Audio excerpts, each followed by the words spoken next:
with a Bachelor of Science in Biology. She then received her Doctorate of Veterinary Medicine degree from Ross University School of Veterinary Medicine in September 2015 and completed her clinical training in the University of Minnesota Medical Center. In 2018, Dr. Brown completed clinical residency training in dentistry, oral maxillofacial there we go, surgery with Arizona Veterinary Dental Specialist. Her residency training in dentistry was completed and received from the University of Illinois in 2021. Dr. Grace Brown. Hi. Thank you. So thank you for the introduction.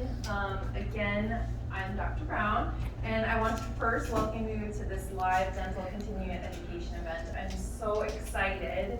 I was talking to Tim earlier from Midwest, and I was like, this is probably the first dental event in this area in a very long time. So it's really exciting to be able to get to learn about teeth, which is my passion.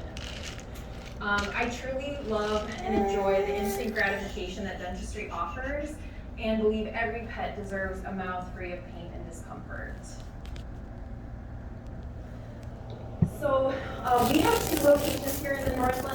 Our main practice here in Two Harbors, which is off the Scenic 61, and that's where dentistry is performed. And then we do have a satellite clinic in Grand Marais. We are pleased to offer dentistry on a referral basis at our Two Harbors location. And at the end of this lecture, I'll provide information on how to place a referral. And if you have any questions or concerns regarding a potential referral or concerns regarding a little bright. I'm trying to turn it.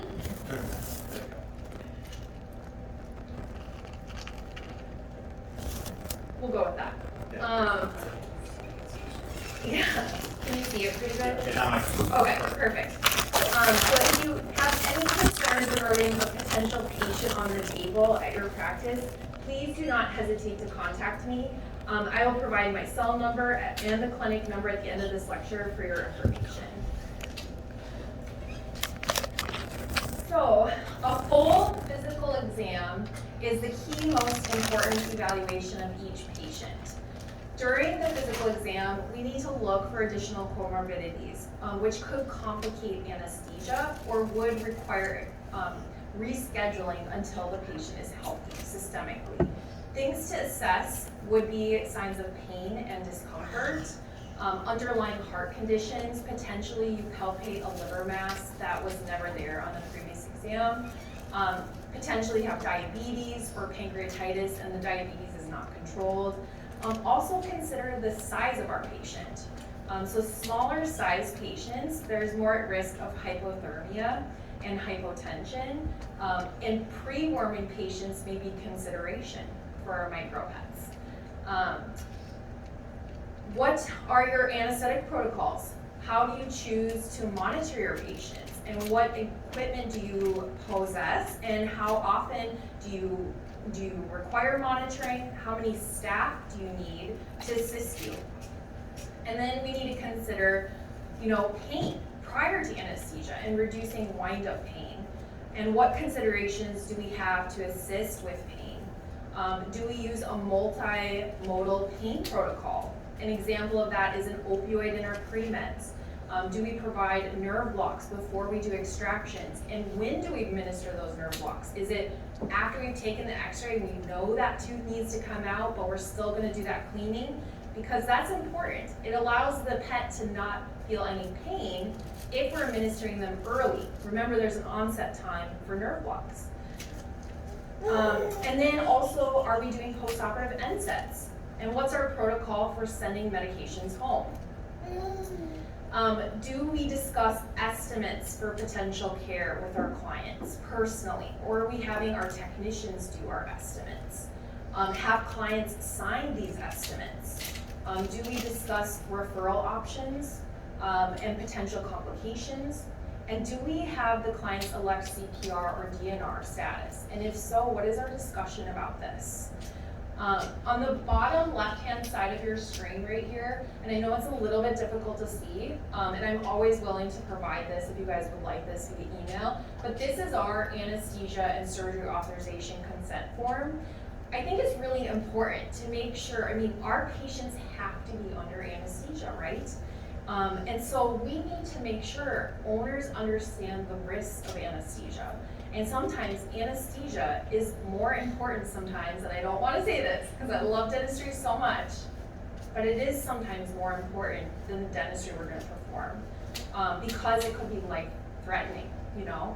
So on our anesthesia consent form, it talks about how we prep the surgical site for the IV catheter, and that it's sterile, and that we do require, you know, to be shaved. You know, initially when I first got on practice, I remember one client going, "You can't shave the IV catheter," and I was like, "I'm sorry, how is it going to be sterile?" So, and then also on here it discusses about how we monitor our patients with a multi-parameter unit, how often we monitor them. And then also it has the CPR versus DNR election. And then on their cage that day, we post, you know, what they choose. So that way we know if there is a complication, what we are going to do. We also print off drug sheets that are specialized for each pet.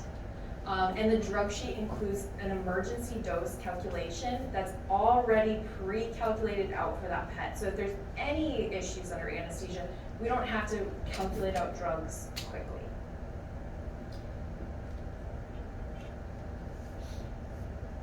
All right, so the primary goal of dentistry is to preserve tooth structure, but often situations exist in which removing the tooth provides the patient with a better outcome.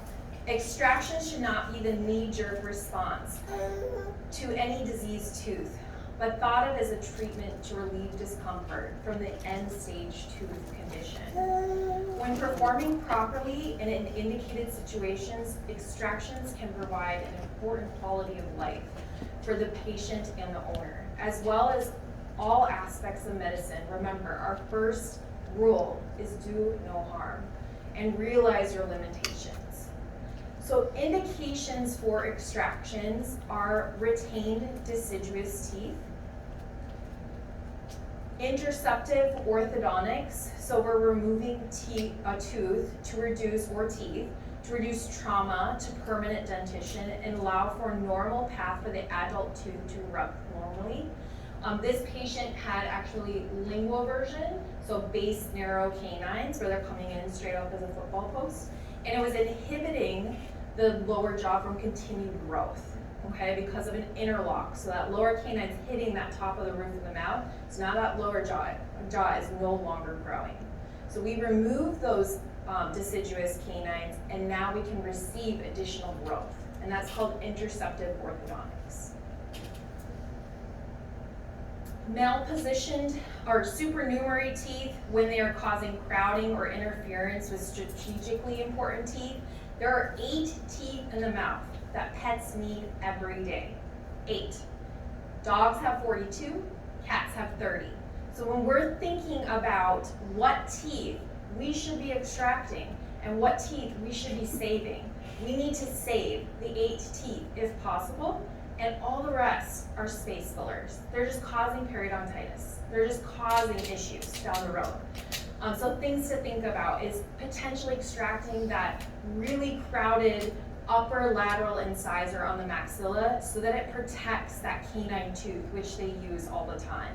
Or again, if we think of the opposite, you know, extracting the lower lateral incisor to protect that lower canine, which takes up the majority of the lower jaw on the mandible.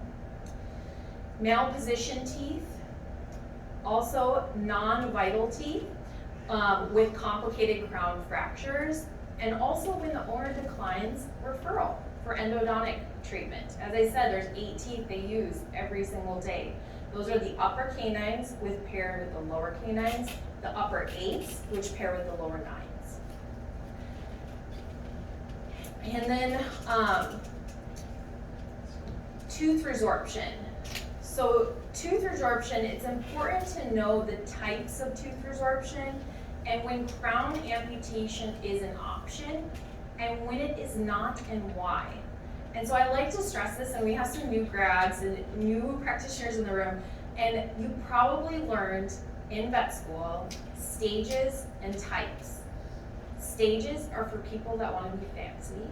The types are for how we treat, okay? So honestly, stages 1 through 5B, just get out of your head, right? We don't need them. We don't need to even document them. It's totally fine if you know them, that's great.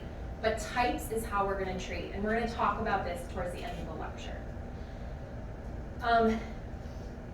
And then teeth within a fracture line. So this was a patient that actually got hit in the head by a golf club and was presented on a referral basis for a fractured tooth, obviously also a fractured jaw, okay?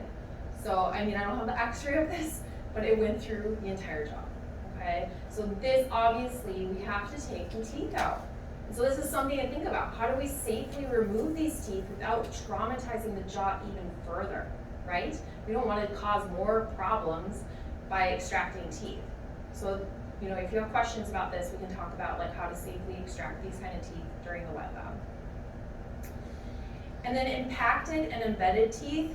This patient actually came in for routine cohat and for a different issue. And on the x-rays we saw on the oral exam, oh, the 405 is missing. And it was the 305, so both of them were missing. But, you know, the 405 is missing. And it was present on x-ray. So the thing is, x-rays are so important. 60% of our teeth are underneath the gum line. If we're not doing x-rays, we're doing an injustice to our patients, okay? And if you guys have questions about unerupted teeth and the, you know, what can cause with those, I'd be happy to chat with you about that later too. This bottom patient has an impacted embedded tooth. So this was a puppy that actually came in for a jaw fracture when it was 8 weeks old. It fractured its jaw, okay? And it required a lot of therapy. And so on its recheck 6 to 8 weeks after its initial fracture, it's now an older puppy, and the adult canine was malformed and was not going to erupt properly, so it had a condition called ectodermal dysplasia, and that's a condition where the root does not form properly due to trauma.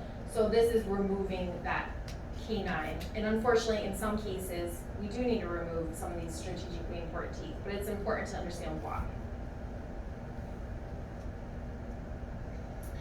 And then we don't want to forget about stomatitis, which I don't have a picture of stomatitis, but that is our terrible condition in our kitty friends, or chronic periodontal stomatitis, which occurs in our dogs. And this was a case that was referred initially by Miller Trump.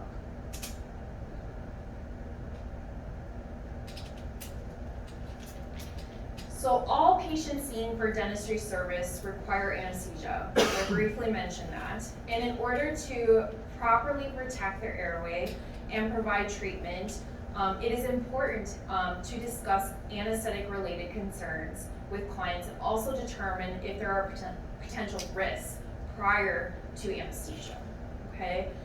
When I evaluate a patient, I have a checkbox system that sits in my mind. It was kind of trained by the anesthesiologist I used to work with in residency, Dr. Victoria Lukasic, who said every patient has checks. And if they have any checks on those boxes, we need to consider, is this the right time for them to go under anesthesia, okay? So one thing to think about is on your physical exam, are they systemically helping to undergo anesthesia? Do you hear a new heart murmur that never existed before? Are we feeling that enlarged liver that we didn't palpate before? Do they have low platelets and we're worried about bleeding or potentially not being able to clot? Has the patient undergone radiation or chemotherapy? That would really inhibit healing, especially dependent on where the radiation is located. Anything if it's been radiated on the face, we have to really consider that that tissue is not going to heal appropriately. Do we have a potential bleeding disorder that's not controlled, or we haven't yet diagnosed? Not offering alternatives to extraction, such as referral. Remember, those are the 8 teeth we want to save, give them a good chance of life. So have we referred? And not having informed consent. What do we need to perform oral surgery? So it's helpful to understand the basic anatomy of which teeth are one rooted, which teeth are two rooted, which teeth have three roots. And the best way to do that is by obtaining skulls. You can do this by Skulls Unlimited. They're fantastic. They also provided our cadaver specimens today. But Skulls Unlimited, you can buy skulls models that you can use in your exam rooms to talk to clients about teeth and explain why we have to create flaps and section roots to take out each individual root. Also, intraoral dental radiographic equipment, which is a standard of care for exodontics. If we're performing extractions without this modality, we're just have you discuss the potential risks with the client.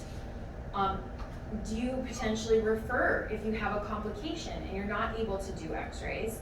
And has the client signed an AMA to, so let's say you don't have dental x-rays, because there are some practices that do.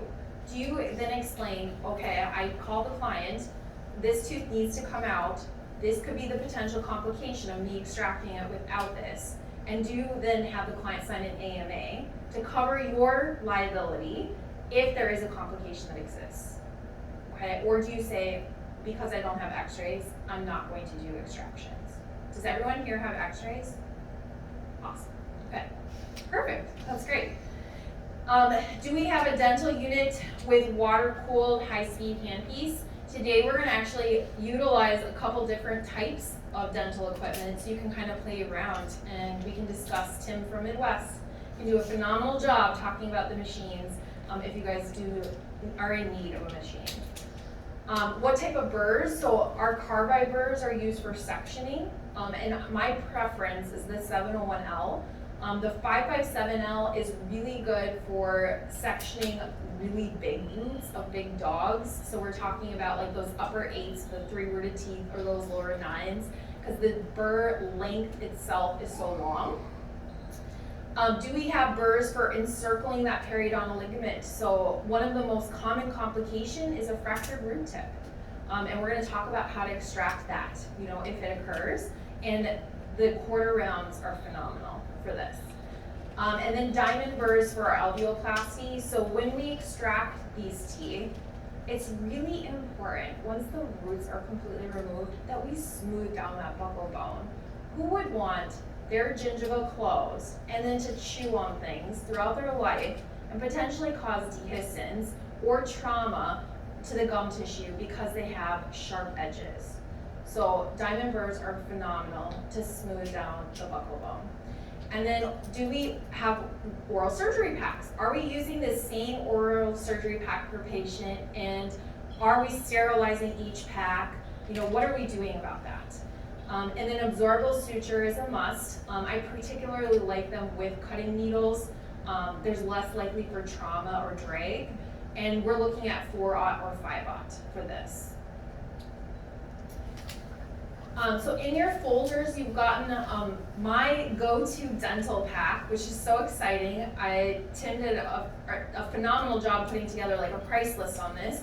But the things that we need to extract is a scalpel handle and blade. A 15C blade is my preference, and I did bring one for each person to try today. And then we also have 15 blades, so you can see the difference. The scalpel handle I prefer is a round-handed scalpel handle. It's more ergonomic and it fits better in your hand and getting around the gingival sulcus of the tooth. Small brown adze and thumb forceps, rat tooth are very traumatizing to tissue.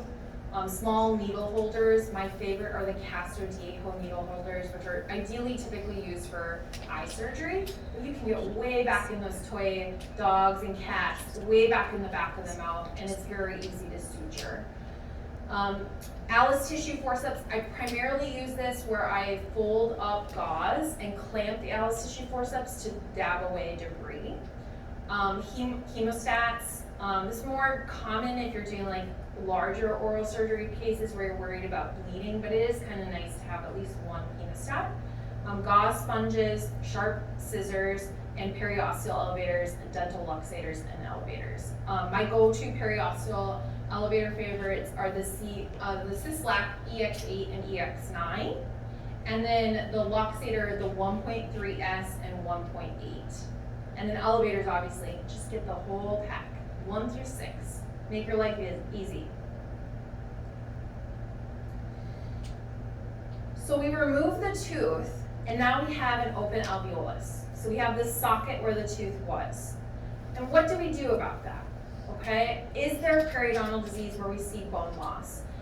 So normally, a normal healthy blood clot is by far going to do a great job at healing. But if we have a ton of bone loss, maybe we want to consider a bone filler item. So we have Consul, which is a bioactive glass, Synergy, which is a biosynthetic bone graft. Synergex comes in like a syringe that you can apply. Just be careful of how much you put in because it does expand. And then osteoallograft, which is cortical bone, that's Periomix. And then autogenous bone graft, which no one uses. And then for absorbable suture, we need to think about, it's important that we always close with absorbable suture. We do not want these patients coming back in and having to remove stitches because that's going to take sedation or anesthesia in order to do that. So it's important to think about the length of time the suture potentially can be in the mouth and how long it potentially will dissolve, okay? So in our inflammatory patients with stomatitis or our cups patients, which is now known as contact mucositis, we want to reduce the amount of inflammation in that mouth as fast as possible. So maybe we're going to go with chromic gut because it's only going to last in the mouth for 3 to 7 days, okay? Now Vicalrapide, which is also another absorbable suture, is a braided suture, so it can have a lot of drag. And so when we're pulling it through our kitty patients, I would be cautious about this. It's not one I typically use because it tends to cut through the gingiva a little bit too much. And then Monocryl is typically my go-to, a 4-aught or 5-aught, and that can last within the mouth at 21 to 28 days until it fully dissolves. Typically by the 2 weeks, it's gone. There are some patients that come in and they will still have it, but when you get them started on hard food, it's gone in about a week. So, all right. So it's important that even though our veterinary patients are under anesthesia, pain from extractions can still be felt intraoperatively and especially postoperatively. Incorporating intraoral anesthesia is a must when performing extractions to minimize patient discomfort and will also reduce your minimum alveolar concentration of your anesthetic gas. Okay, so your ISO and SIBO do not have to be so high. It also helps prevent wind-up pain that can result from long-term discomfort, and they're less likely to lead to self-mutilation, okay? Things we need to be cautious about in regards to this is knowing the anatomic locations for the nerve blocks. You should all try the nerve blocks today. We have 2 fantastic technicians here to help with this because knowing the anatomic locations is incredibly important to make sure that we're doing it appropriately. We always want to aspirate prior to injection to avoid intravascular placement. For over-injection, we worry about facial paralysis. That does resolve with time, but can take some time. Patients can have induced trauma to the tongue or soft tissues with that inferior alveolar nerve block or caudomandibular nerve block if we inadvertently have the bevel of the needle face the tongue and not the bone. So something to think about. And you can also have a hematoma formation. And then it's important to understand the safety dosages and not to exceed those patients.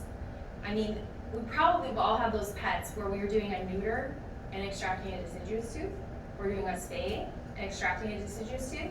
So how much do they get for their block, for their testicular block, or their peri-incisional block, and how much block are we going to use in the mouth? All of it adds up, okay? So what types of agents do we use for nerve blocks? So lidocaine, 2%. Onset time is 2 to 5 minutes. It can last only up to 30 to 120 minutes without epinephrine. If you add in epinephrine, we could potentially get 240 minutes of total time. Bupivacaine has a slower onset, about 6 to 30 minutes, but lasts up to 6 to 8 hours. And some newer studies are showing that it can potentially last up to 24 in some vets. Liposomal bupivacaine Nocita. It's labeled particularly for orthopedic surgery. It's off-label for oral anesthesia at this time, and it can produce up to 72 hours of pain control. It can be diluted 1-to-1, and it does need to be refrigerated, and newer research has actually indicated, there was a new study published about 2 years ago showing that it has a potential longer shelf life, up to 4 days, if sterilely drawn up using aseptic technique. I also want to caution the use of Nocita if we don't incredibly know how to do nerve blocks appropriately, right? Because those 3 days could be 3 days of trauma. Something to think about. So, it's important to understand the anatomy of our facial innervation. The sensory nerve to the oral cavity is supplied by the maxillary and mandibular divisions of the trigeminal nerve, cranial nerve number 5. The maxillary division has multiple branches. Prior to entering the caudal aspect of the infraorbital canal, the nerve branches to form the major and minor palatine nerves. You can see those here. So here's the major. The minor is just behind it, and here's your maxillary branch. The caudal maxillary alveolar nerve also branches off prior to the infraorbital canal to supply the maxillary molars and their associated soft tissues. And with the infraorbital canal, 2 branches exit ventrally. The middle maxillary alveolar nerve innervates the premolars and associated buccal gingiva, and the rostral maxillary alveolar nerve supplies the canines, incisors, and associated buccal gingiva.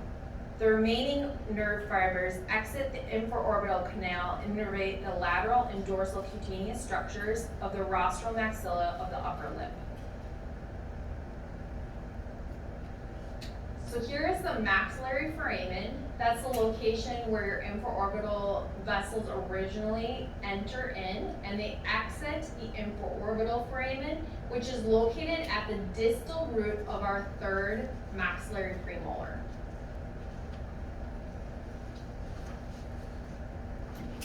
In the caudal palate, the major palatine artery exits the major palatine foramen medial to the 4th premolar and runs rostrally, so towards the front of the mouth, cranially to the palatine fissures, which are located just behind the incisors, where it anastomoses with the infraorbital and nasal vessels.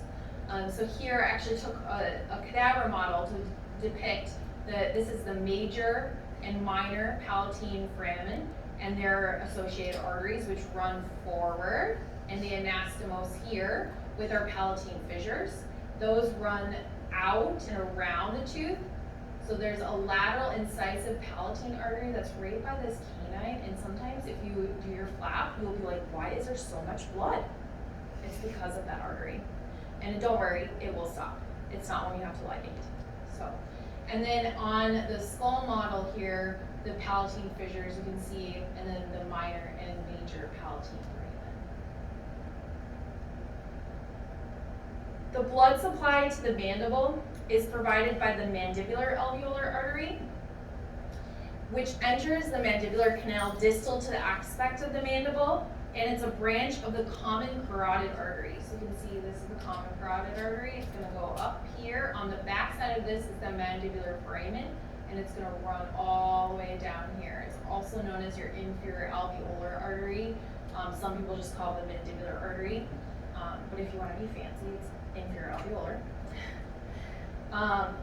And the inferior alveolar artery supplies the cortical bone of the mandible, and the inferior alveolar nerve supplies the innervation to the teeth and leads through the mental foramina. And there's 3 mental foramina. There's a caudal, there is a middle, which you're going to do a middle mental nerve block potentially, and then there is a rostral. All right, so we now know the anatomy. What types of blocks are available that we could utilize? So the infraorbital nerve block, there is a cranial and caudal component to this, and we're going to kind of go through each. The caudal maxillary nerve block, and there's an extraoral and intraoral approach. I'm gonna only touch base on the intraoral approach. The extraoral approach, unfortunately, can have a lot of complications if done inappropriately. The middle mental nerve block, the caudal mandibular nerve block, and there's an extraoral and an intraoral approach. And in this one, it's really nice to know both because they're very easy to do, and it's a great option. And then our infiltration block, which is also known as our interligamentary block. What items do we need to do a nerve block? So we need syringes, ideally a 1 cc or a 3 cc syringe. We need needles. My go-to needle is a 25 gauge, and either it's gonna be a 3/4 inch or a 1 1/2 inch needle. And then we need an agent. So something to use. So lidocaine can, like I said, up with epinephrine, can last 240 minutes. Bupivacaine can last, in some studies, showing 24 hours, but typically 6 to 8. Nocita, which has that 72-hour mark. And then there is a published article in Journal of Veterinary Dentistry by Dr. Snyder, who's at Madison, who's talked about a few options of use with buprenorphine and bupivacaine as a combination. The initial article was trying to look at it increasing the time of the anesthesia. They're not seeing that, but they're seeing a reduction in the minimum alveolar concentration, so our gas anesthetic. So it is an option available. And then there are a few articles on the uses of dexdomitor with bupivacaine for regional nerve blocks. As we know, dexdomitor is an alpha-2 antagonist, and it causes peripheral vasoconstriction. So the thought is that it lays within where we're administering the block longer to provide pain relief to the specific area. And the studies were using it with bupivacaine. Great. I'm gonna just, any questions right now? This has been a lot. Right on. Okay. All right, so now we're gonna cover our nerve blocks here. So our infraorbital foramen, which again is located at the distal root of the maxillary third premolar, you wanna hold down the soft tissues, and you can typically feel the vessel and the nerve as a bundle in that particular area. And I like to hold pressure and it moves that vessel out of the way.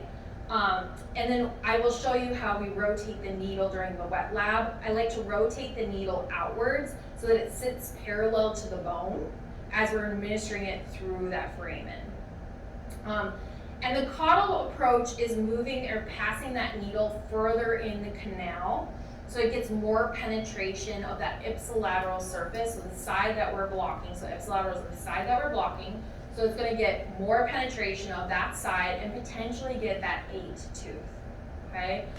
And then also, as we're removing that needle, you wanna hold a little bit of pressure, and if you massage, that's gonna help penetrate the solution in further, okay?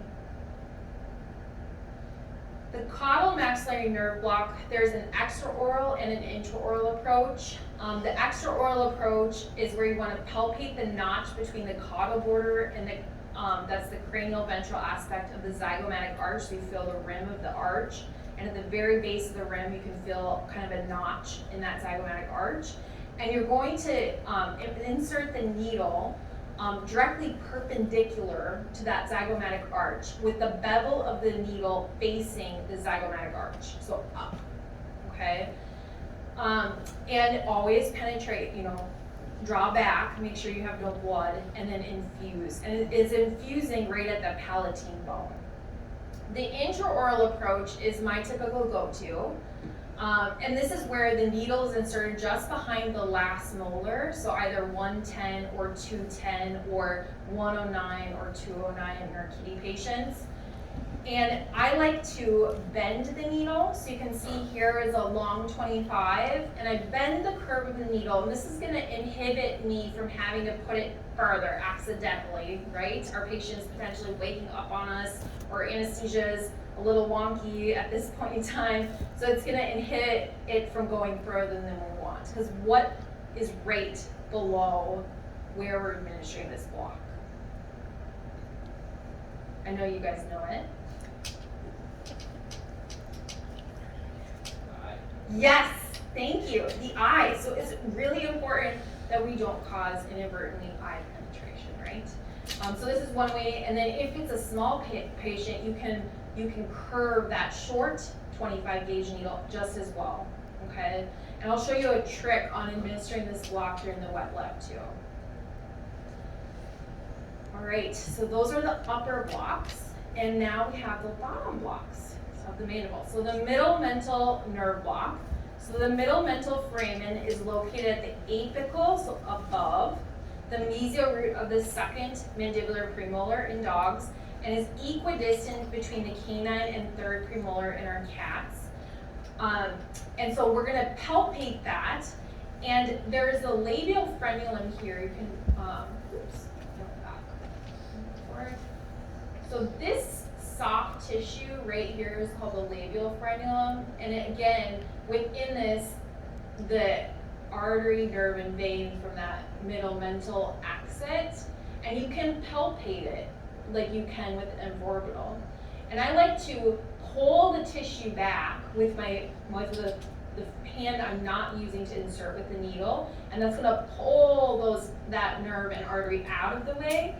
And then I like to bend the needle, again the bevel facing the bone, but I like to bend the needle outwards so that way when I'm pushing it into the front of that labial frenulum, it will then smoothly enter the foramen, and it's very easy to hit it, and it's not difficult. If you enter right into that labial frenulum, it's a little bit of a challenge to find the hole. So go in front of it, and I can show you that today too. So this is going to desensitize the ipsilateral soft tissue, so the side that we're blocking, ipsilateral side we're blocking, of the canine and incisors, okay? Now for our toy breed dogs and our little teeny cats, this foramen is located right close to the apex of that tooth, the canine tooth. So if we're taking out the canine, I'd really be cautious about doing this block to get pain control. Ideally, I would go straight to our caudal mandibular nerve block, okay? If you're gonna do like an incisor extraction, use a 27 gauge needle in those smaller patients. All right, and then we have the caudal mandibular nerve block. And this is gonna desensitize the dentition associated with the entire mandible on that hemiside, okay? It can affect the tongue. So again, it's really important to remind yourself, the bevel always faces the bone. Wherever you're doing your block, the bevel faces bone, okay? The mandibular foramen is a lingual aspect of the mandible near the base of the coronoid process. So for our extraoral approach, I'm just gonna show you the mandible here. And these, just like anatomy, each of these structures have names. So you're going to palpate the notch, which is known as the angular process. And the easiest way to do this is with your hand you're not using to insert.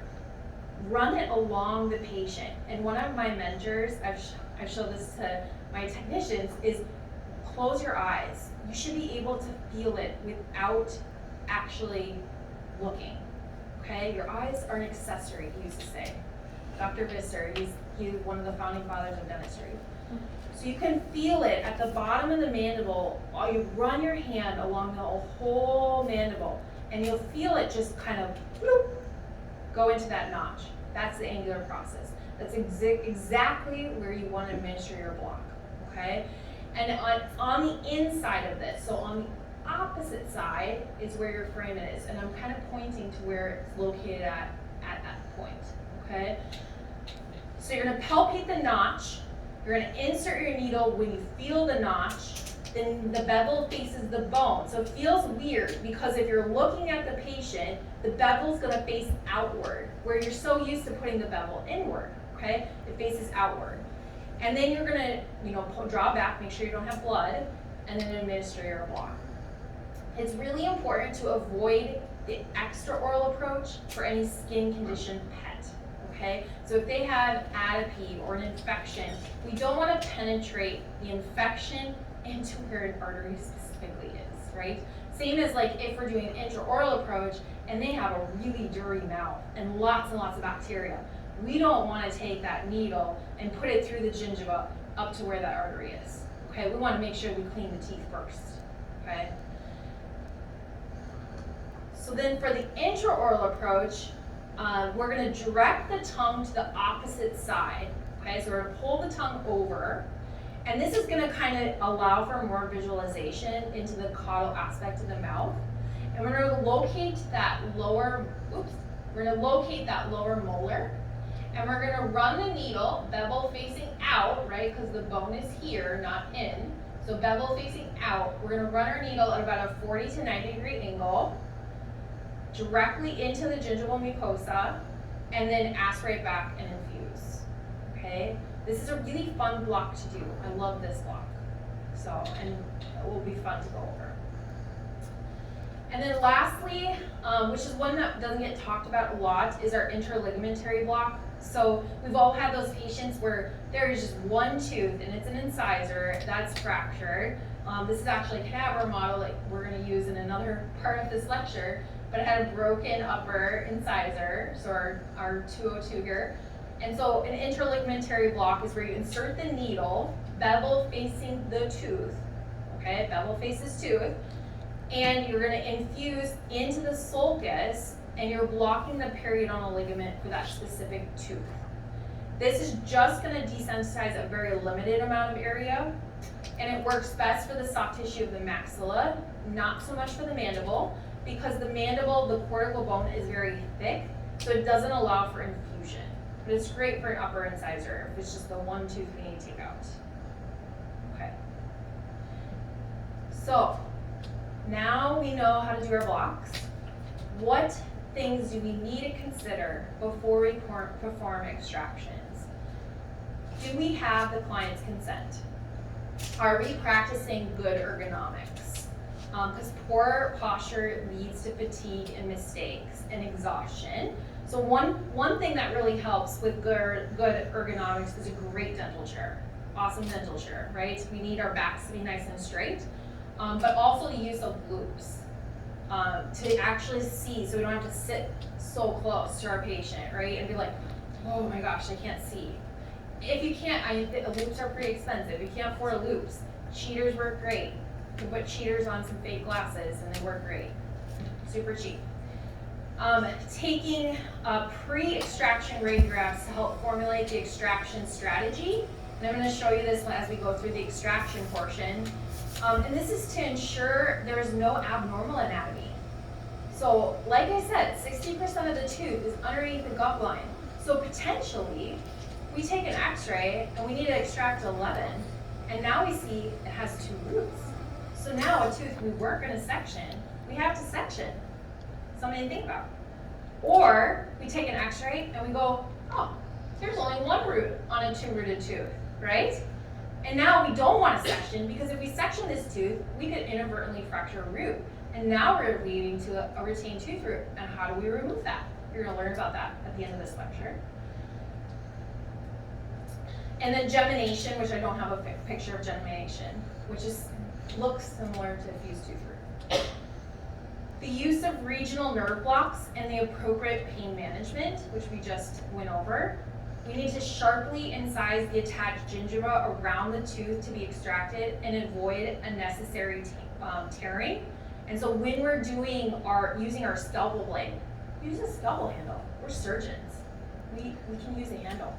I mean, our first practice I worked in, it was so funny. She's like, oh, there's the scalpel blade.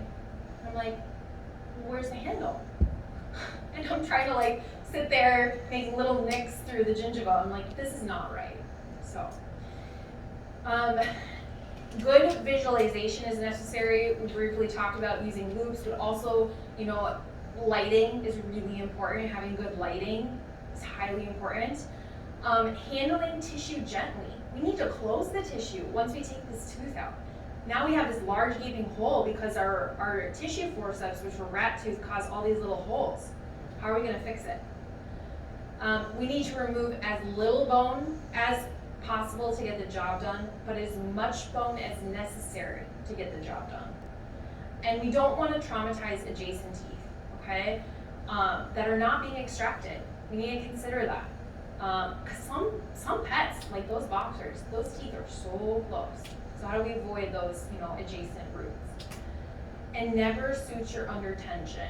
Tension equals failure. When you make your flaps, you want your flaps to sit nicely to the palate or nicely to that lingual border. And then I like to just take a deep breath. It sits. Great. I can suture. If it doesn't sit, we need to release that periosteum so much more, okay, until it sits nicely.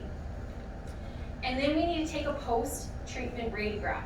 Now ideally, I recommend the radiograph before we suture. There's less likely for you having to open it back up, okay?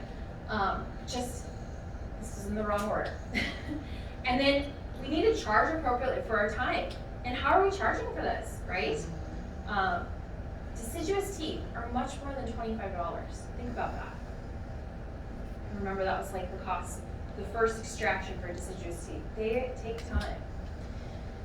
All right, so before we go through some examples of extractions for simple and surgical, it's important to understand our basic anatomy, okay?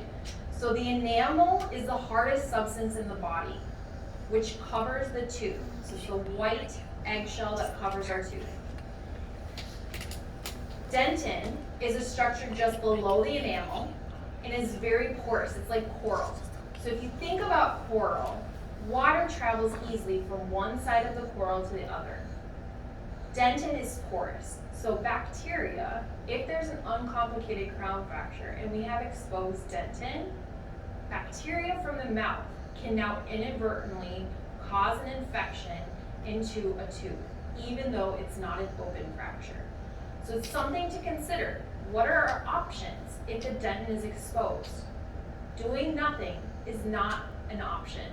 We need to discuss bonded sealants or burl. What can we do, especially if it's one of those really important teeth, okay? So the pulp chamber is a central structure to the tooth, and it's also above the pulp chamber is the root canal. And this is what gives the tooth life. This contains the nerve, the artery, and the vein. The periodontal ligament, it's really important to understand the periodontal ligament. It is a strap-like structure that surrounds the entire root. It's the shock absorber for the tooth, okay? So not every pet that chews on something hard is gonna fracture a tooth. Now we have to be cautious about what they chew on, right? It needs to be bendable, breakable, flexible. It needs to put a finger down and dent in it because it could cause tooth trauma. But the periodontal ligament does allow for a little bit of flexibility, okay? And it runs around the tooth. This is what, when we're doing our extractions, we're trying to release. We're trying to open up that periodontal space so we can remove the tooth through the alveolus. The gingival sulcus is important to understand. This is the pocketing area around the tooth where the gingiva attaches. And normal depth in dogs is about 1 to 3 millimeters. And normal depth in a cat is 0.5 millimeters. So we should be documenting our sulcus depth when we're doing our charting, because let's say they had a 3 this year. If they come in next year and it's a 4, what are we doing about that? Because that's still, we can still reverse that. But what do we need to do? And then the mucogingival junction, this is a really important anatomic location to understand, because when we're creating flaps, we need to go past the mucogingival junction. If we do not with our flaps, especially those canines, it will not elevate enough for us to fully close without tension. All right, so why we're here today, learning about exodontics. So to not flap is a simple extraction. It's considered an extraction that does not involve a flap, alveolar bone removal, or sectioning of a multi-rooted tooth. These extractions are often the incisors, the first premolars, the maxillary second molars, and the mandibular third molars. And again, the maxillary second molar is not a one-rooted tooth. This is the only one-rooted tooth, or multi-rooted tooth you can extract simply. just a snap back there. And if performed correctly and without complications, these extractions should result in minimal tissue damage and trauma to the oral cavity. And a simple extraction can be complicated if the root is broken. So keep it simple. So here I took skull models and outlined those simple teeth. So the one rooted teeth that we can remove simply. So we can see this. So this is on cats, the lower incisors, the maxillary back molars on dogs and in cats. Our first premolar on the maxilla and our incisors. And then on our mandible here. So what are the steps for a simple extraction? We're going to obtain an x-ray of our tooth. This is going to help us depict where, if we have any weird anatomy, right? We're going to incise the gingiva. We're going to loosen that periodontal ligament with potentially using luxators or elevators. We're going to remove the tooth using our extraction forceps. We're going to obtain a post x-ray, and we're going to suture without tension. So we're going to go through a case of the maxillary incisor. So we first obtain a radiograph after intubation, and we review the radiograph, and it reveals a root fracture to 202. Okay? So normally when I do my dentistry, my dental team gets everything situated. We take full mouth dental x-rays, and then they start cleaning them out, and I'm reviewing the x-ray. So on the x-ray, I'm seeing, okay, we are dealing with a broken tooth. Okay? After we perform a prophylaxis, you perform a periodontal exam. And you note that the 202 has a complicated crown fracture, aka the pulp is exposed, the vascular portion of the tooth. And this is using a shepherd's hook to be able to find that. Okay? If you get a little give, that's when you're in the pulp. Okay? You perform your intraoral dental nerve block as we described prior, either your interligamentary or your infraorbital nerve block. Remember, we don't need to do a caudal maxillary for this. We don't need to block more and potentially cause more issues. We're going to incise the gingiva, and you can do this with your blade or a luxator. With a very sharp luxator, you just go around the tooth, or with your 15C blade, go around the incisor tooth. And then you're putting your luxator in the place where your periodontal ligament is. You're not rotating. You're pushing with good force down at that alveolus. You're like, I'm going to that apex, and you're going to hold. You do not rotate luxators, or you could cause fractures to your equipment. Okay, and these aren't cheap. Tim can tell you about that. And then you're going to work your way up with your 1.3 on an incisor to your 1.8, and then potentially using a 1 or 2 elevator where you can rotate. Okay, until the tooth is loose. Once the tooth starts to becoming loose and you can wiggle it with your fingers, now we can go to the extraction forceps, and we're going to rotate and pull towards you in one foul motion. Okay, so rotate and pull towards you. And typically if you're rotating and you get pushed back, stop, reuse your luxator elevator. So now the tooth is gone, and you have an alveolus. You need to debride that alveolus, clean it out thoroughly. So you can use curettes that were in your Profi pack, or curettes that are in your dental pack, and clean that out thoroughly so there's no debris. Okay? We're going to elevate the palatal aspect of our flap with our periosteal elevator, and also we're going to elevate, the labial aspect of our flap with our periosteal elevator. We're going to take a post-extraction x-ray to show the tooth and its root structures are completely removed, right? Now we're going to suture without tension. I like to suture these in either a vertical mattress or a cruciate. Works great. And then here's it being closed. Great. So now we have the maxillary second molar extraction. This is the only multi-root tooth we can extract in a simple way. So we take our pre-x-rays and we can see that there is periapical pathology. This tooth is abscessed. And when we do our oral exam, it's likely mobile. I mean, we can see there's like quite a good spacing around that root. Okay, so I'm just gonna point out the roots. So this is the mesiobuccal, this is the distal, this is the palate. So this is a 3-rooted tooth. Cats, it can be anywhere from 1 to 3 roots, okay? We're then going to, I always take photos. Photos are really good for documentation purposes. It's also good to like, hey, we have a visual of what's going on in the mouth. This tooth is way back in there. It's way back in there. You're working far, far in the back. So it is the furthest back tooth in the mouth, okay? Now we're gonna put our elevator, and I typically, depending on the size of the pet and how much space there's between our upper 9 and our 10, put it exactly perpendicular with the gingiva. And we're going to place it in between the 2 teeth to act as a fulcrum, okay? And we're gonna rotate it counterclockwise. We're gonna rotate it and sit. And then we're gonna stop. We're gonna rotate it and sit, okay? And then we're gonna work our way up until it's really movable with different elevators, okay? Once it becomes very, very mobile, we'll take our extraction forceps, particularly with the left hand, and I know this is a little complex, most of us are right-handed. Are we all right-handed here?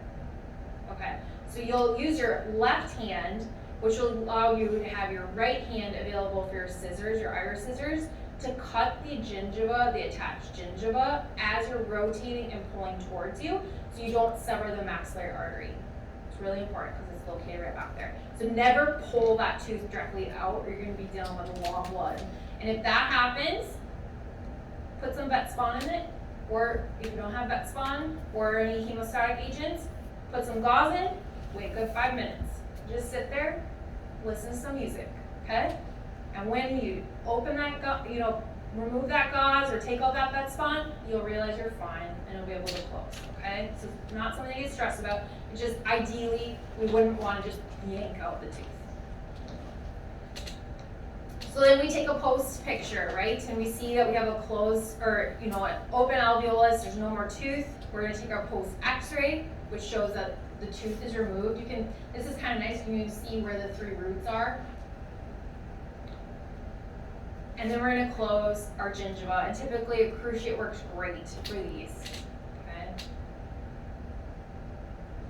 All right, any questions about simple extractions as we're going on to surgical? So, surgical extractions are indicated for large, solid single teeth or multi-rooted teeth, okay? And it's important to understand the basic anatomy of which teeth, again, are 1, 2, or 3 roots. So our single-rooted large teeth, which require a surgical extraction, okay? We are making a gingival flap. We are releasing that periosteum. We are now smoothing down that bone and making a moat around the tooth with our carbide burr. We're going to make a moat around the tooth with potentially our quarter rounds, so we can really visibly see it. So that's a surgical extraction. We're doing surgery, okay? So I wrote in here which teeth are multi-rooted in cats and dogs, and that's located in red, and this is a little bit difficult. I'm really sorry about the light on this, so if you guys want to see this after, I can put this screen back up, but it's really helpful to understand which teeth have 2 roots and which teeth have 3 roots in a cat. There's only 1 tooth that has 3 roots in a cat, that's the upper 4th premolar. Potentially that lower last molar can have 3 roots, but normally it's 1 in cats. So this one would require a surgical extraction, okay? In dogs, we have 2 teeth that are 3 rooted that require surgical extraction, so our 8s and our 9s, whereas most of the other ones are 2 rooted. But, like I said, x-rays are the standard because this patient thankfully came to us 2 weeks ago, didn't require an extraction by any means, but we took an x-ray and I was like, isn't it so cute? It's like wearing little pants. It's the upper 6 that would require a surgical extraction. If that tooth comes bad, we would have to section this tooth because it has 2 roots. So, pretty rare in cats to have multi-rooted teeth, extra rooted teeth. So now we understand the basic anatomy of which teeth have which roots. Now we need to think in our heads as we're looking at the patient and seeing that x-ray and looking at the tooth, what flap option do we want to perform? So there's different flap techniques, and the most important aspect for surgical extractions is to obtain a large enough flap to get appropriate visualization and allow for enough bone to be removed without traumatizing the tissue of the flap, okay? So the only thing that's gonna complex you on a large flap is more suture. That's it. It's gonna take a little bit more time to close it. But you know what? When you close it, you can be like, wow, that looks nice. And I did not cause any trauma to anything in the mouth. So I just wanna show you a couple flap options, and then we're gonna go through some cases where I actually draw out the flaps. So a pedicle flap has 2 releasing incisions. Remember, we want our releasing incisions to be convergent, not divergent. You never want to make your incisions divergent, because now, how do we close it? We don't have the ability to close. An envelope flap, so this patient required extraction of the 5, the 6, and the 7. So an envelope flap contains no releasing incision. What reminds me of an envelope flap is, you know when your parents would open the mail and you would have that little mailer that would like open all the mail really quick? That's an envelope flap. It has no sides, no releasing, okay? And then a triangle flap, which is awesome for our upper 8s and our lower 9s, is 1 releasing incision. The one thing to consider, and the reason why this flap is nice, is because on those upper 8s, the gingiva, the attached gingiva between that distal root of our upper 8 is so closely opposed to the mesiobuccal root of our 9. And remember, we want our patients, I haven't told you this yet, to wear nice turtleneck sweaters. They need nice gingival attachment along all surfaces of their teeth, okay? So when we're closing our flaps, we don't want to cause gingival recession and potentially traumatize a tooth we want to save, right? Down the road, that would require more home care for the pet owner to brush his teeth because there's recession. So these flaps are really nice because it keeps this collar to the 9 appropriately versus when we make a releasing incision, okay? The only thing to remind us about is anatomy. So when we're making a releasing incision for the upper 8, there's that infraorbital artery, nerve, and vein that are located pretty close to that upper 8. So when we're releasing, ideally I would start out with your scalpel and then switch over your iris scissors or your really tiny scissors and extend, because then you can see where that artery is and you won't have any worry about severing it, okay? All right, so we're gonna go through a canine extraction together. So this is on a cadaver patient. Some of the cases are cadaver and some of them are actual patients. And what I did on here is I depicted the flap. Okay, so the red is the flap, it's a pedicle flap. And then I drew on here the actual root of that tooth. Look how big that tooth is. It's huge, it's ginormous. So flaps should be divergent again, not convergent, okay? It should never go through the alveolus or the attached, it should never go through the attached gingiva of an opposing tooth we are not extracting unless you're extracting that tooth. So you can see I avoided the attached gingiva. So this turtleneck sweater on this upper 5 is nice and pretty, okay? Because if we're going to traumatize that, it's going to make potentially recession down the road for those teeth.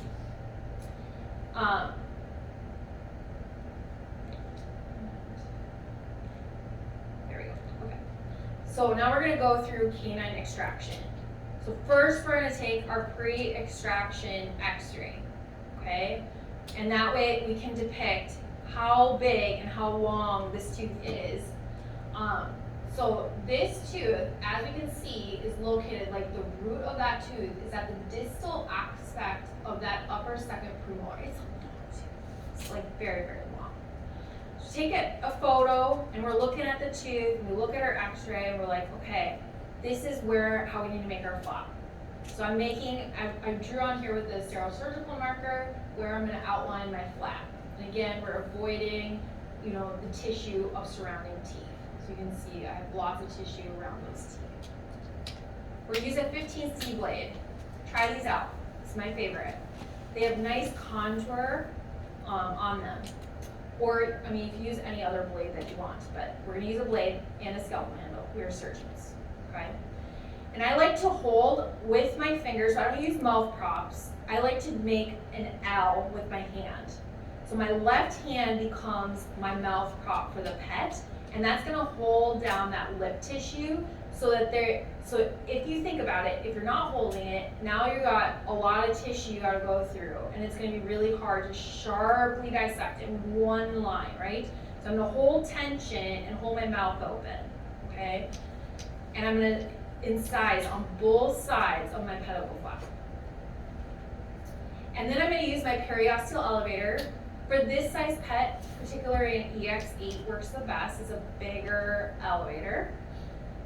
And I'm gonna relieve that attached gingiva, typically starting on each side of the border. So I'll start here, and I'll start here, and once those get elevated up, then you can apply it and keep in going down, okay, until it pulls away from the buccal bone. And then I'm gonna use a 701L, and I'm gonna start creating a moat, my Carvigora, a moat around that tooth, okay?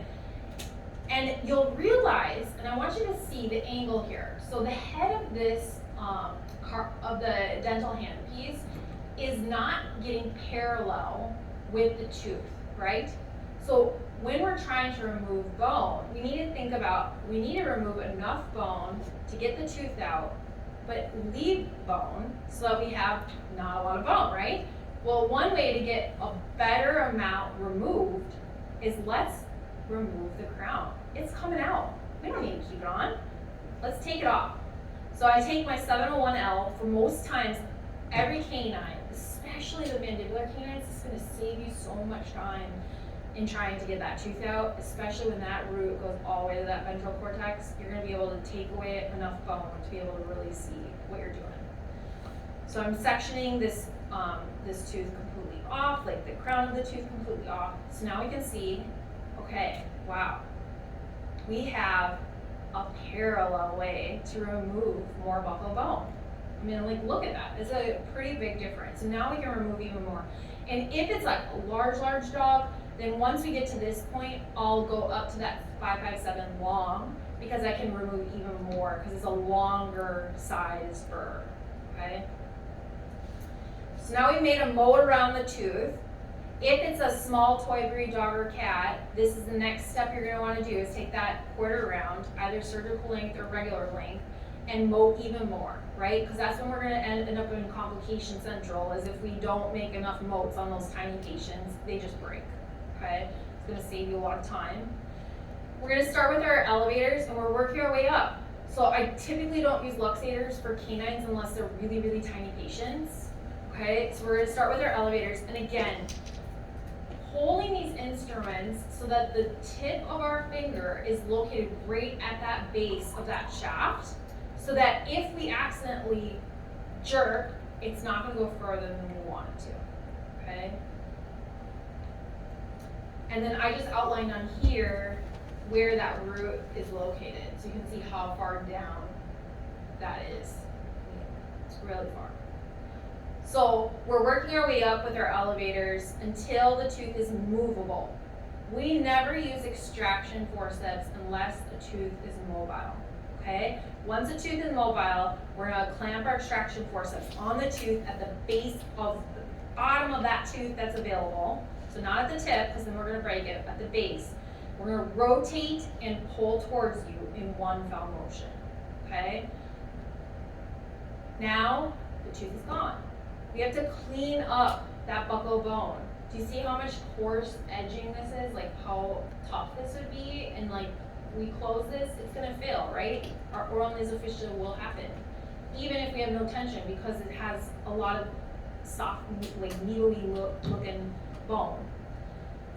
So look how much more smooth this is. Now we have tissue, right, that is really ragged, it's not, nice. And we want this to be nice tissue, we want this to look pretty, okay? So we're gonna cut up and incise our margins of our tissue, so both the palatal aspect and the buccal aspect of our tissue, and you can see this is after the full alveoloplasty is performed. Look how nice and soft this is. This is so soft.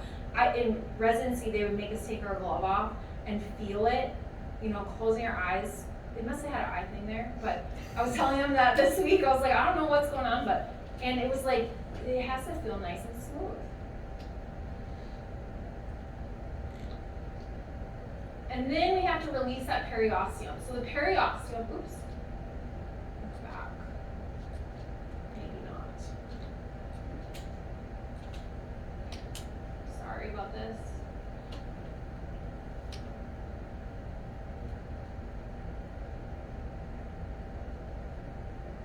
Okay, so the periosteum here is that strap, it's on a loop.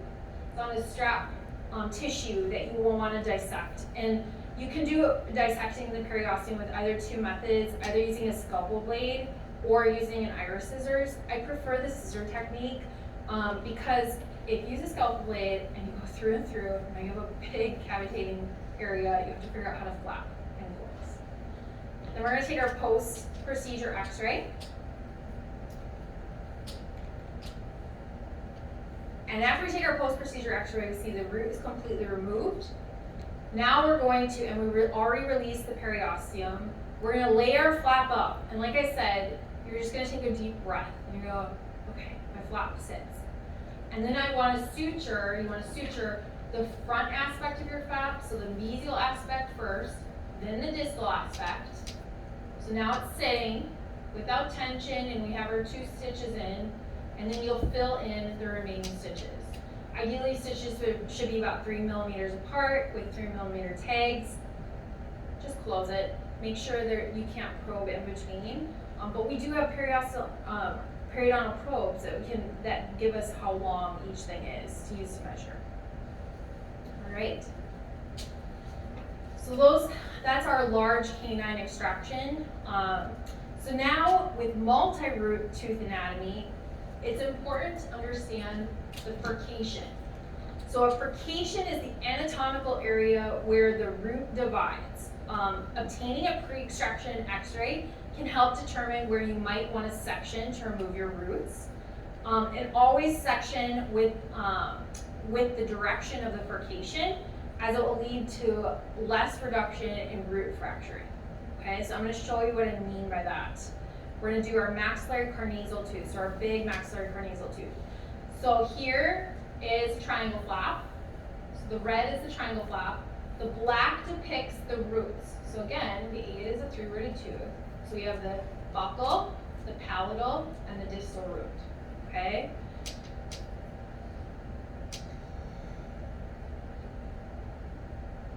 So we're going to take our pre-X-ray of our tooth. Okay, we see it has 3 roots. So palatal, buccal, distal. Okay, we're going to use that x-ray to kind of help us think of where we would potentially want to section this tooth. So we drew that here on red. And then we are going to make our flap, our triangle flap that I showed you at the first initial picture. Okay, so I have my flap out here. You can see I'm holding it with my brown Adson tissue forceps, the tiny ones. And I drew on here again where those 2 roots are located. So our first sectioning, if we think about back at that x-ray, is that we're going to section that mesiobuccal root and the distal root. And we're going to go in the angle of the furcation. So I'm going to go section straight down with my 701L. Okay? Then I'm going to take, and I want to section my 2 mesial roots. So we have the mesiobuccal and the mesiopalatal. And I'm going to go in between the furcation of those 2 roots, okay, with my 701L. This is just showing you the extended of the flap. And then I just wanted to outline in red that periosteum here, so you can kind of see what that tissue looks like and the difference between the muscle layer and the actual periosteum. So here I sectioned with my 701L in the direction and angle that was depicted on that diagram, okay, of the tooth. And now I'm sectioning both the mesial roots of that tooth using the 701L. So I don't depict exactly the opposite steps. So you're sectioning everything, your roots are sectioned. Now you're gonna work your way up again, right? Elevators starting slow, like at the lowest, working your way up to the largest. Elevators you rotate, typically removing the distal root first, because that's gonna allow for good visualization of your mesial roots. And then you're gonna remove your medial buccal root. Your palatal root is uber itty bitty tiny. So once you remove that buccal root, you're gonna take a teeny bit of bone off in between where you sectioned the two mesial roots. Okay, so you're gonna take your 701 and kind of like mow it a little bit more down. And typically, if it's a teeny tiny little pet, we'll take a quarter round and mow out that little palatal root, right? So that we don't fracture that root tip, because that's the most common tip to fracture. And then again, we're gonna work our way up. Typically for the palatal, we're using luxators. And normally, I'll show you during the extraction lab, I'm utilizing my instruments perpendicular to the actual floor of the palate, not going straight up and down. So I'm putting them in, rotating with the fulcrum, because if I go up and down, we're where the eye is, okay? We're close to where the eye is. Once those roots are taken out, we're gonna smooth down that buccal bone with an alveoloplasty. And this is depicting a different type of diamond burr. So this is a round-ended diamond burr, okay? And smooth down that roughened edges. Then we're gonna release that periosteum. So I'm just releasing that periosteum. And you can either go in with your scissors and kind of like open them and kind of like dissect like this, or you can do just a teeny bit, enough to see the periosteum and then cut parallel to the periosteum. Either way is totally fine. Now, we're gonna set our flap up and we're gonna take that breath. It sits, perfect. We're gonna close it. So we close that mesial aspect of this flap first. Always close your edges first. It's just gonna make your life much easier and it's gonna sit so much prettier. And then we close with interrupted sutures, okay? And you can see we have nice gingival collars, that 9. That 9 is gonna be healthy. All right, the last surgical extraction is our mandibular carnasal extraction. Think about those dachshunds, man. Those roots go to the ventral cortex. We take our time, please. We take our time. We breathe, we section, we reevaluate, we take our time. Extraction under duress only leads to more complications, okay? So I'm showing here is 2 flap techniques for this bottom tooth. This is the pedicle flap here, or triangle flap here, sorry. Triangle flap is one releasing incision, and our pedicle flap here for this tooth. And this is where the pedicle flap is not a bad idea, because you can still get pretty good gingival collar, even though these teeth are pretty crowded. You'll still close it and have enough space, whereas the upper 8 is a little bit more complex because there's more of a ridging to that 9, okay? All right, so I made on this one a pedicle flap, okay? So you can see I have 2 releasing incisions, and now we can see the buccal bone here and the crown of our tooth, okay? And our patients are laying in dorsal recumbency. I don't know if you guys position your patients on the side. We can always talk about, you know, why we put them on their backs. But so this is in dorsal recumbency, okay? And I'm elevating my flap even further. And now I've taken a 701L and I've kind of created a larger amount so you can see more of the roots. This is really nice to do because then it will point out where the furcation is. So now I can see, okay, here's my furcation. And I can go back to my x-ray and go, okay, that was the angle that the root went in. And these ones tend to like to have curved root tips. They love having curved root tips. So something to think about is that if you see a curved root tip on the x-ray, you may want to create a larger area for that root tip to come out. So that's another thing your x-ray can help you with, is like, oh, I need to make my area, my opening wider because that root tip is actually curved, okay? Then we're gonna section in the angle of our furcation following that root. And I like to go towards the distal root first. I just feel like it's easier with my hand ergonomically. And then I'm gonna go back and I'm gonna do the opposite with that mesial root. And then I take an elevator and I snap that crown off. It doesn't need to be there. The tooth is coming out, right? So get it away so you can actually see and put your instruments in. And this allows you to remove extra buccal bone if necessary, because removing extra buccal bone is fine. If we're removing bone on the lingual aspect, we're causing weakening to that bone. But the buccal bone is very thick, so we can remove more buccal bone safely, okay? And now we're gonna work our way up with our different elevators, putting them into that full, into the space, so the furcation area of the two teeth.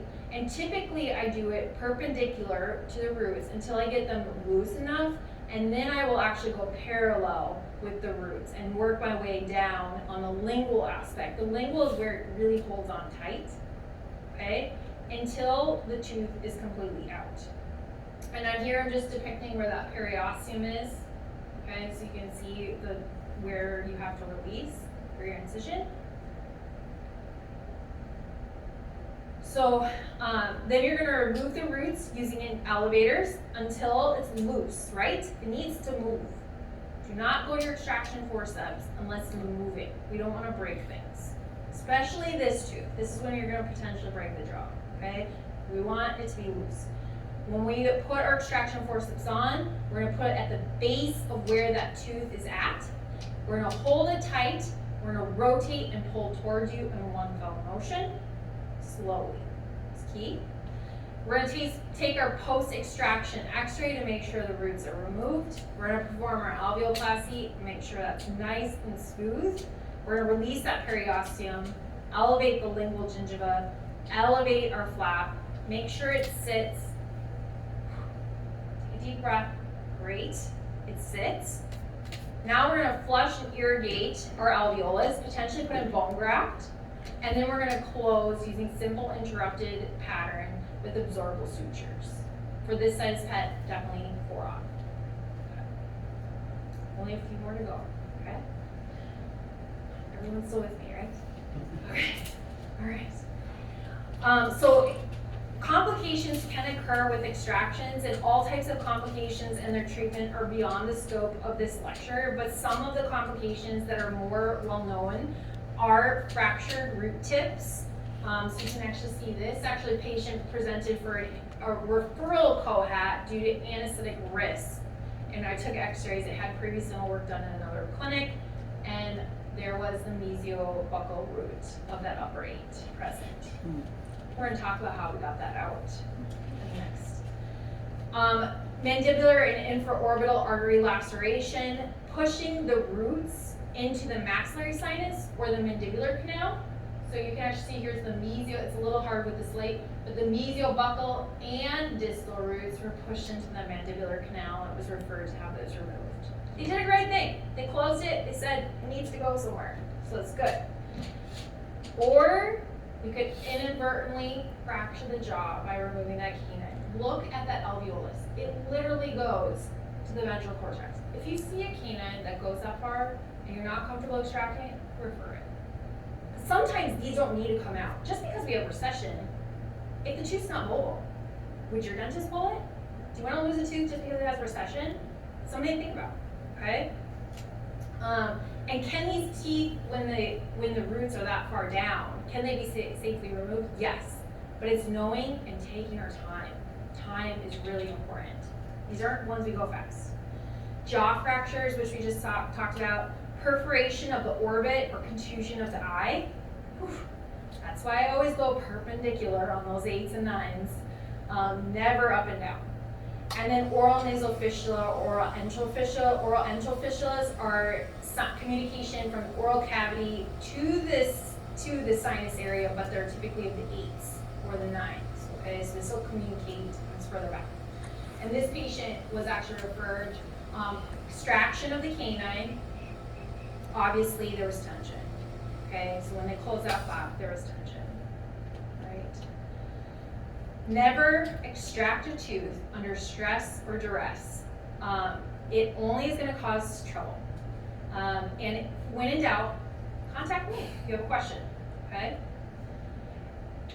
I just wanted to point out, it's really important, we get complications with tooth extractions and with the use of our, our equipment, but we can also have extractions or complications when we're trying to do good. This patient received bilateral inferior alveolar nerve blocks, and unfortunately, the bevel of the needle was facing the tongue. So inadvertently, the tongue was pretty much traumatized from the PET. All right, we're at the very end. Sorry, it's going a little bit longer than I expected, but so how do we get out those fractured root tip removals? So this is probably the most common complication, and really the big thing is providing yourself with good visualization of the retained root that you want to remove. If for some reason, when you're opening your flap and it's not overtly visible, okay, with your envelope flap or your pedicle flap where the root is, smooth down that buccal of bone. The root itself will be a different coloration than the bone, okay?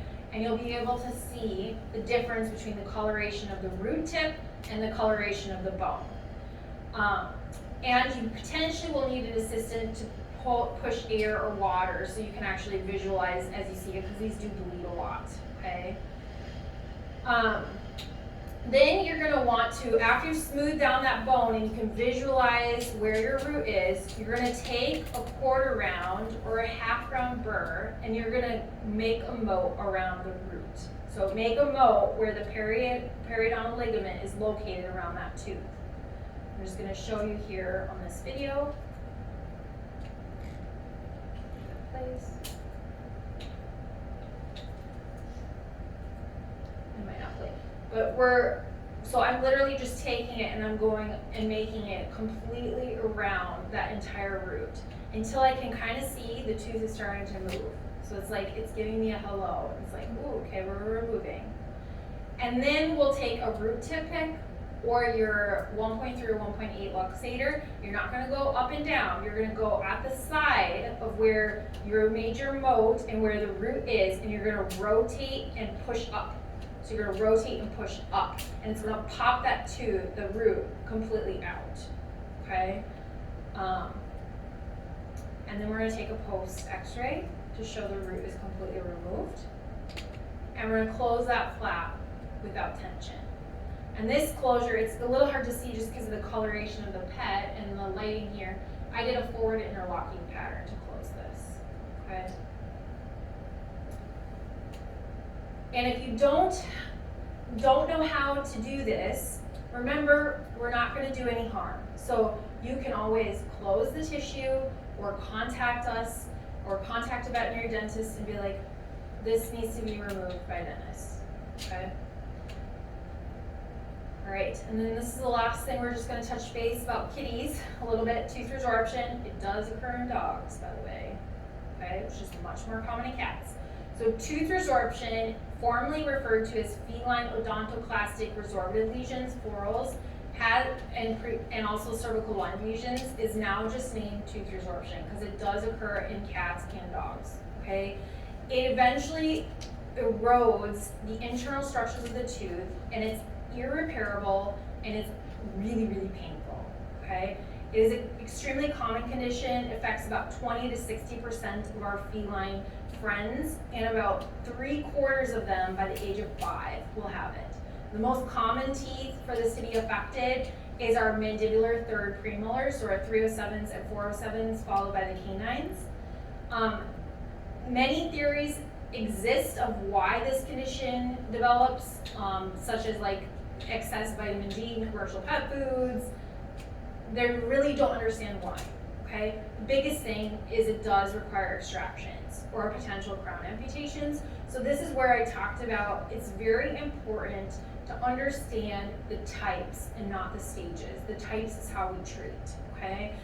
And this is a very painful condition, even when our cats and dogs are so stoic. It is very, very painful. So here, type 1 is where the periodontal ligament, so if we're looking here, that periodontal ligament is that black halo that sits around the tooth root. So this periodontal ligament is intact, meaning this is type 1. So this tooth, along with its associated roots, need to be removed completely. Crown amputation is not an option, okay? Type 2 is there is no periodontal ligament. There is no roots. They're completely gone. So crown amputation is an option. Now, for crown amputating, please make a gingival flap. You don't want to traumatize the tissue and then not have something to close. So still create your flap, but now you can take a diamond burr, typically just a diamond burr, and smooth it down and retake an x-ray to show you removed all of this degraded tissue and bone. And then type 3 is a combination of type 1 and type 2. So one root is a type 2 and one root is a type 1. So now we need to extract this mesial root and we can crown amputate the distal root, okay?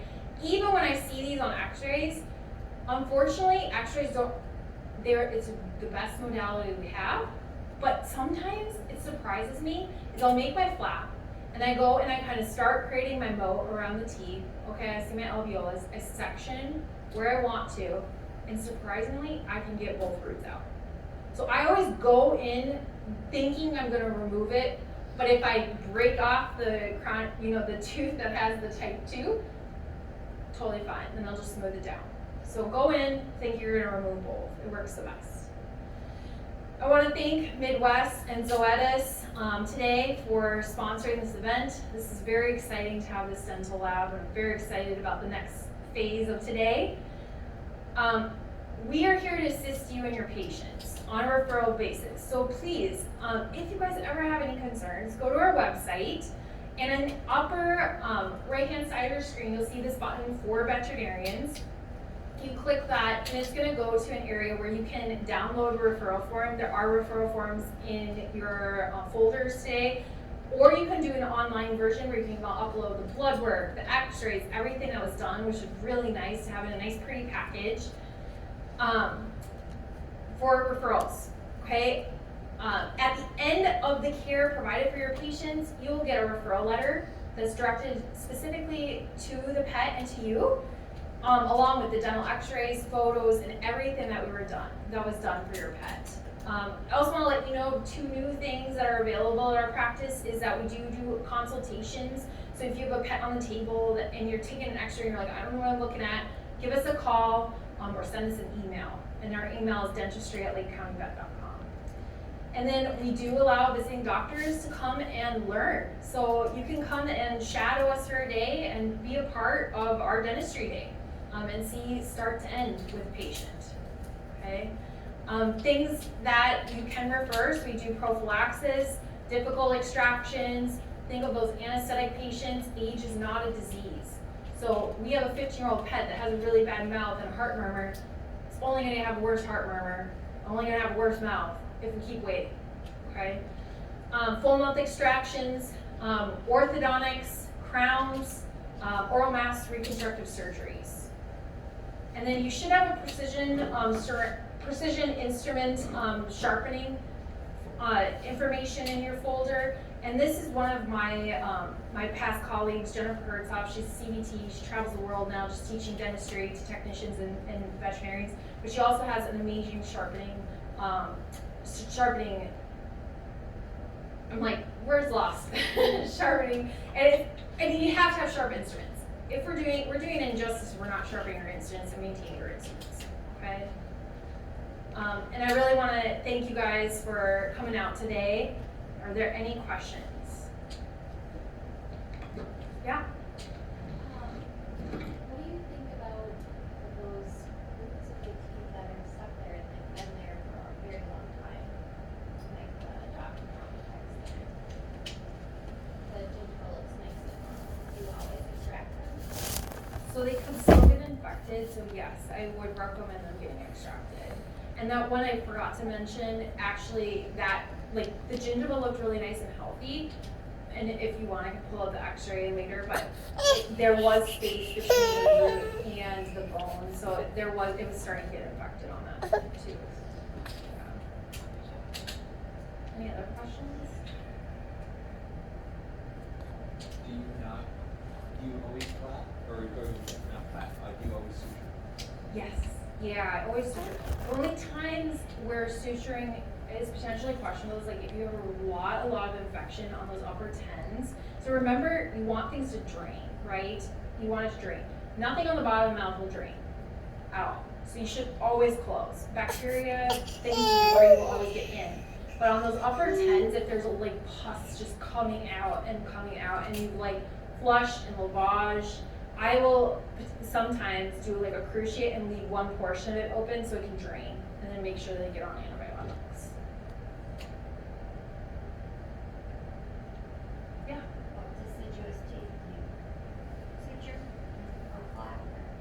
Yes, so both. So deciduous teeth can be really tricky, and that's what one of the things, like, we really need to charge for removing them and explain to owners, like, those roots are so fragile that they will break.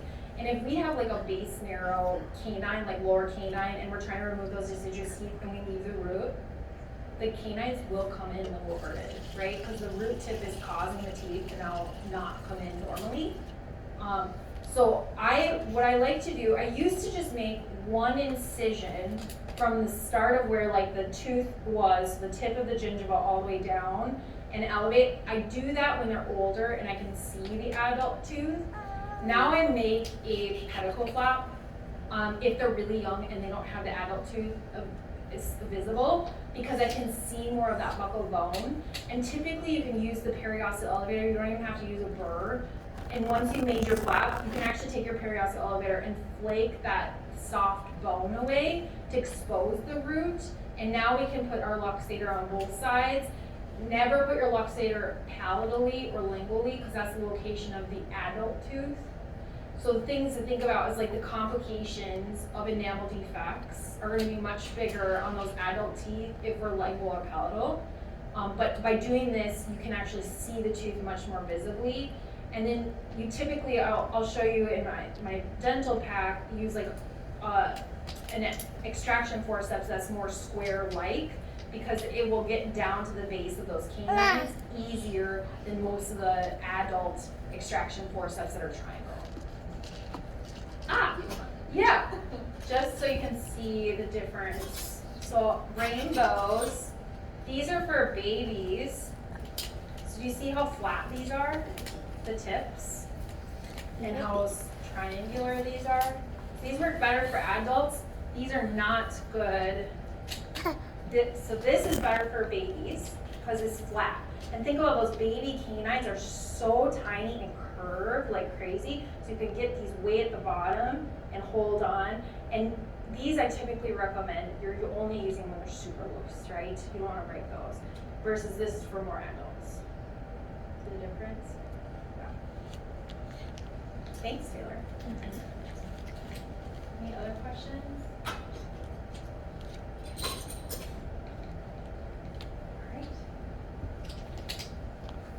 Lunch is in the back. Yeah. Lunch. Let's eat. We have 3 different options. There are 2 veggie options, so if you have any dietary restrictions or you prefer the veggie, go for that. The other ones are what time do you want to start, Dr. Brown? Do you want to start at about 1:15? Do you think that would be fine? Or do you want to? Yeah. Alright, so we'll start again at 1:15 for our lunch. Can I just put up here, just so you can see, some more, if you need more training in dentistry, these are great options available.